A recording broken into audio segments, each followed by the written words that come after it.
Good day, and welcome to this exploration of one of the most harrowing periods in British history, the Blitz.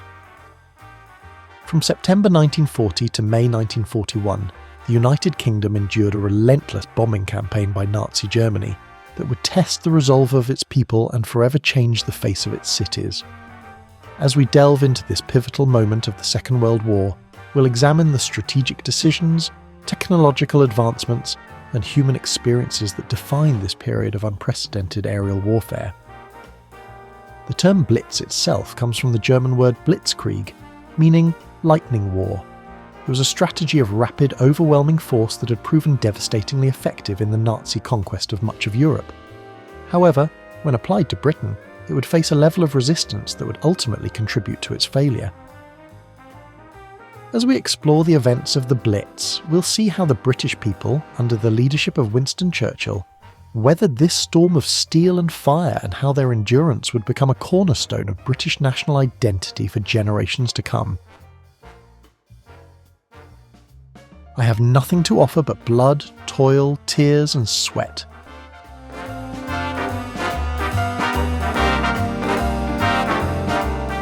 To understand the Blitz, we must first examine the strategic context in which it occurred. By the summer of 1940, Nazi Germany had achieved a series of stunning victories across Europe. France had fallen, and Britain stood alone against the might of the Third Reich. Hitler and his high command faced a critical decision: how to bring Britain to its knees and either force its surrender or pave the way for invasion. The German plan, codenamed Operation Sea Lion, called for an amphibious invasion of southern England. However, for this to succeed, the Luftwaffe needed to achieve air superiority over the Royal Air Force. This led to the Battle of Britain, a prolonged air campaign that raged throughout the summer and early autumn of 1940.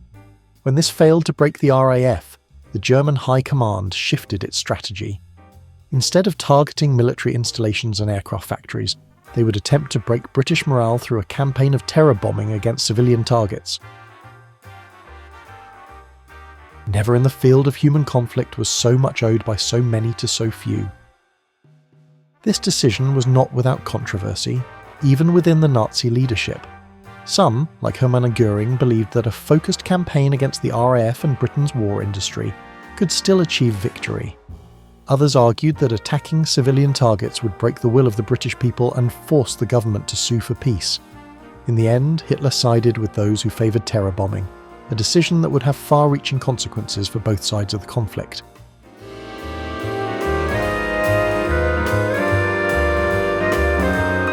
The Blitz began in earnest on the 7th of September 1940, a date that would be seared into the memory of Londoners for generations to come. That afternoon, 348 German bombers, escorted by 617 fighters, appeared in the skies over London. Their target was the East End, home to the city's docks and much of its working-class population. The attack lasted for hours, with wave after wave of bombers dropping their payloads on the city below. The results were devastating. Fires raged across the East End, with the conflagration visible for miles around. Over 400 civilians were killed and another 1,500 were wounded. The Port of London, a vital artery for Britain's war effort, suffered significant damage. Yet despite the destruction, the attack failed to achieve its primary objective. Rather than breaking morale, it seemed to steel the resolve of Londoners.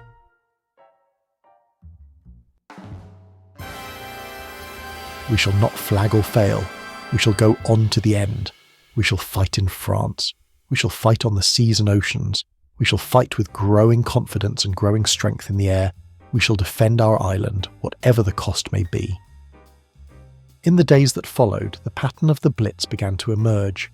Night after night, German bombers would appear over British cities, their engines droning ominously in the darkness. London bore the brunt of the attacks, but other major urban centres were not spared. Liverpool, with its vital port facilities, Birmingham and Coventry, with their industrial might, all found themselves in the crosshairs of the Luftwaffe. The British people, however, proved remarkably resilient. Air raid shelters filled nightly, and a new vocabulary entered the public lexicon: to coventrate, meaning to utterly destroy, as had happened to the city of Coventry in a particularly devastating raid.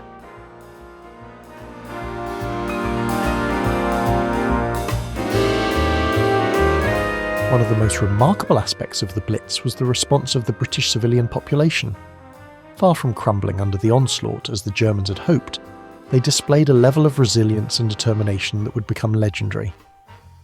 The concept of the Blitz Spirit emerged, a combination of stoicism, humour, and collective solidarity in the face of adversity. This spirit manifested itself in myriad ways, from the famous "Keep calm and carry on" posters to the everyday acts of kindness and courage displayed by ordinary citizens. The London Underground became an unexpected symbol of this resilience. Initially, the government had been reluctant to allow the use of tube stations as air raid shelters, fearing it would interfere with the transport of troops and workers. However, as the bombing intensified, this policy was reversed. Each night, thousands of Londoners would descend into the depth of the city, turning platforms into impromptu dormitories. Communities formed in these subterranean spaces, with people organising entertainment, childcare, and even religious services. People referred to raids as if they were weather, stating that a day was very blitzy. Above ground, the war effort mobilised civilians on an unprecedented scale. The Home Guard, immortalised in later years by the television series Dad's Army, saw men too old or unfit for military service patrolling the streets and preparing to resist invasion. Women took on roles previously reserved for men, working in factories, driving ambulances, and serving in anti-aircraft units. The Women's Voluntary Service, founded just before the war, played a crucial role in organising evacuation, running canteens, and salvaging useful materials from bombed-out buildings. This total mobilisation of society would have profound implications for British social structures in the post-war years.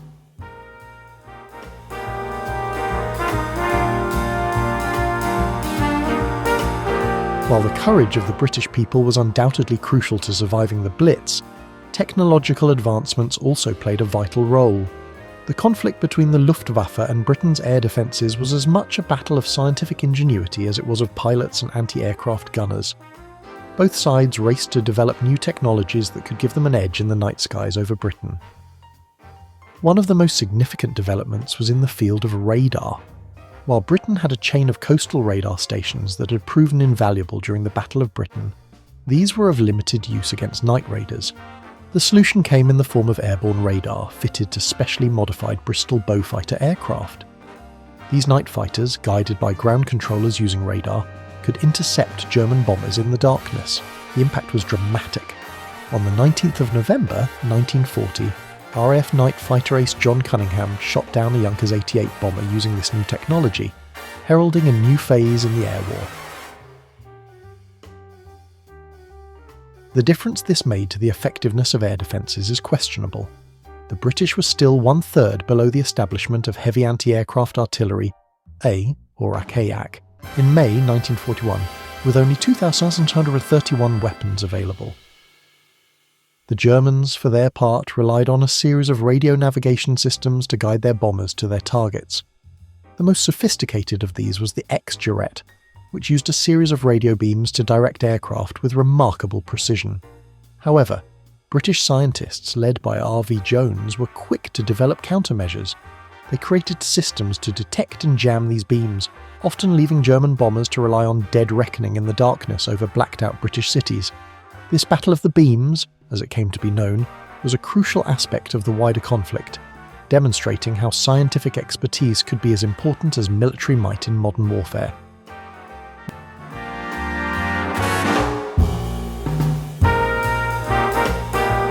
As we reach the end of our exploration of the Blitz, it's crucial to consider its aftermath and enduring legacy.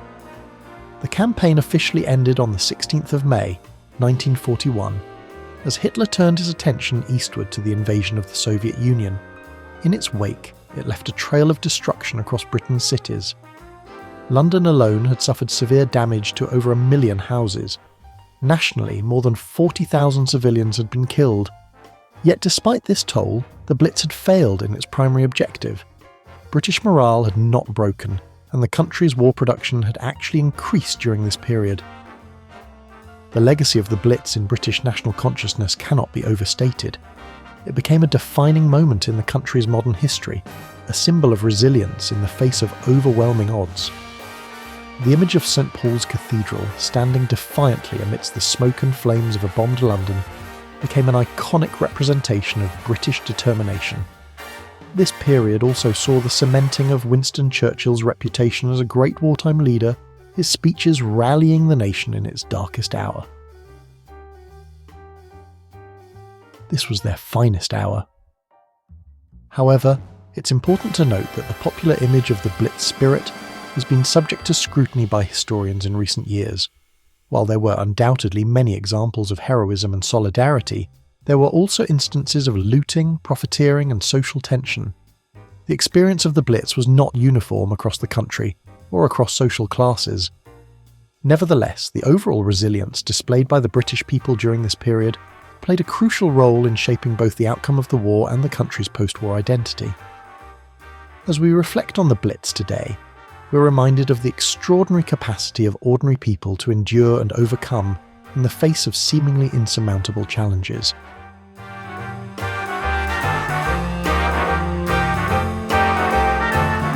As we conclude our examination of the Blitz, it's worth reflecting on the broader implications of this period in history.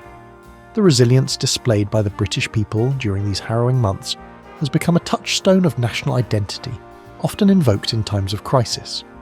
However, we must be cautious about over-romanticising this period. The reality was complex, with experiences varying greatly depending on factors such as class, location, and individual circumstances. The Blitz also had profound implications for the future conduct of warfare. The targeting of civilian populations, while not entirely new, reached unprecedented levels during this conflict. This grim precedent would be followed and expanded upon by all sides as the war progressed, culminating in the firebombing of Dresden and the atomic attacks on Hiroshima and Nagasaki. The ethical questions raised by these strategies continue to be debated to this day. I have nothing to offer but blood, toil, tears, and sweat. In conclusion, the Blitz stands as a testament to human endurance in the face of terror, the crucial role of technological innovation in modern warfare, and the complex interplay between military strategy and civilian morale. Its legacy continues to shape our understanding of Britain's role in the Second World War and the nature of total war in the 20th century. As we face new challenges in our own time, the lessons of the Blitz, both in terms of human resilience and the terrible cost of conflict, remain as relevant as ever. I hope you found this exploration of the Blitz informative and thought-provoking. The bravery and resilience shown by ordinary people during this extraordinary time continue to inspire and humble us. If you've enjoyed this video, please consider liking, subscribing, and sharing it with others who might be interested. Your support truly does make a difference to the channel. Do let me know in the comments if there are other aspects of World War II, or indeed any historical topics you'd like to see covered in future videos. Until next time, thank you for watching. We shall defend our island, whatever the cost may be.